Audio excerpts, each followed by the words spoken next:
opera, news, entertainment. Be fabulous all the time, not just on the weekend.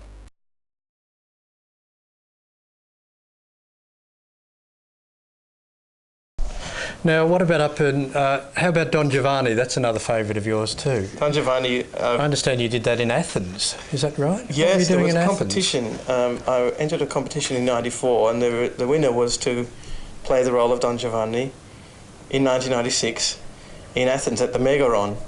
It was the structure of the competition meant that they could provide all 8 roles for a double cast.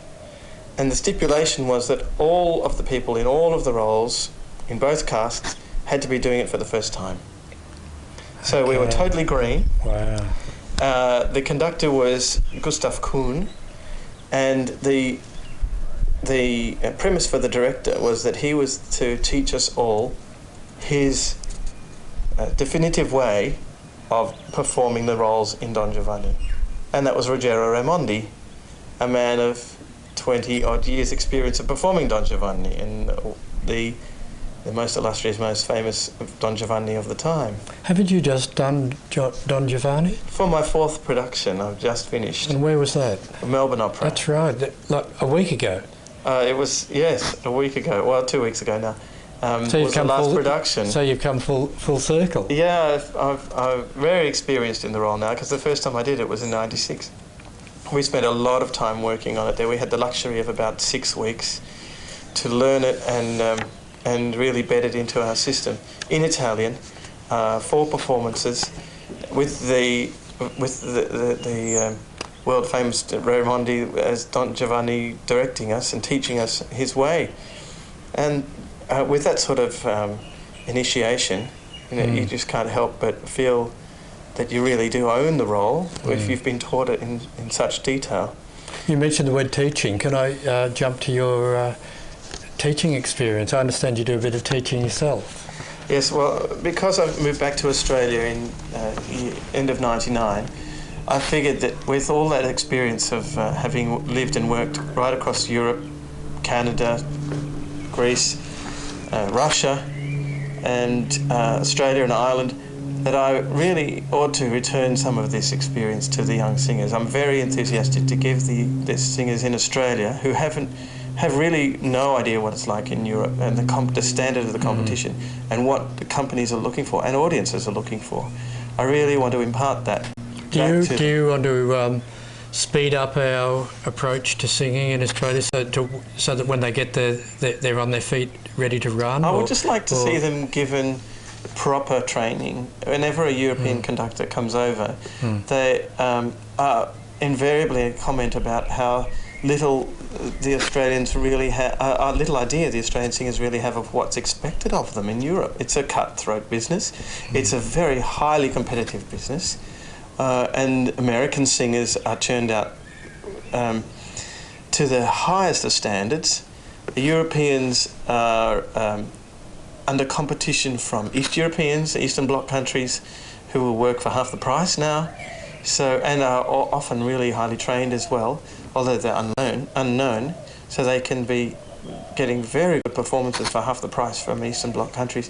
So it's so competitive that if the Australians go over there and really with no idea, they'll be just swallowed up and spat out. So one of my ideas is to really get involved with the tertiary institutions here, not only myself but with others as well, to teach them their standard of singing and to go into the standards of presentation and acting and delivery, just to try and open their eyes to really what is on the other side of the world, which they tend to be totally blind of at the moment. I see here on this extensive resume that you performed Mountain Songs of New Zealand, a song cycle by Sarah de Jong. Any connection there? Sarah's my sister. She's a very well-known composer in Australia. She has been composing mostly for films and theatres. This was a particular idea of hers to compose a song cycle for me to sing. And written specifically for you, for your voice? That's right. The songs are quite high for a baritone. They're not really tenorish.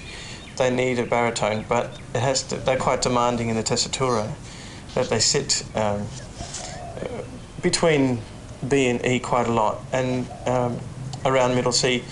So it has some demanding phrases and but not only phrases. It's more about the delivery of the atmosphere that this is all about. To just praise it very quickly, my grandfather was a mountain climber in New Zealand who also wrote books, and his son Guy, my uncle, wrote poetry based on those stories from the books. Terrific.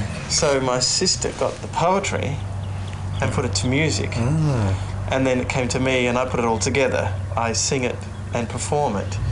So we did 8 songs, including a poem at the end. With piano and violin, or what just sort of piano? Piano, Just piano, yes. yeah. And that's now made a collection which has been recorded by ABC Australia, and it's going to air on Classic FM. We've put it in a documentary show about climbing in New Zealand as a kind of partial soundtrack, but the complete song cycle will be put to air on 30th of November this year, 2006. And the other disc was music of Henry Handel Richardson. Henry Handel Richardson. That's a writer, though. Yes. There was no music. Now that's a male name, but a female writer, Ethel Richardson. Ethel Robertson was her name, and she took a cousin's name, Henry Handel Richardson.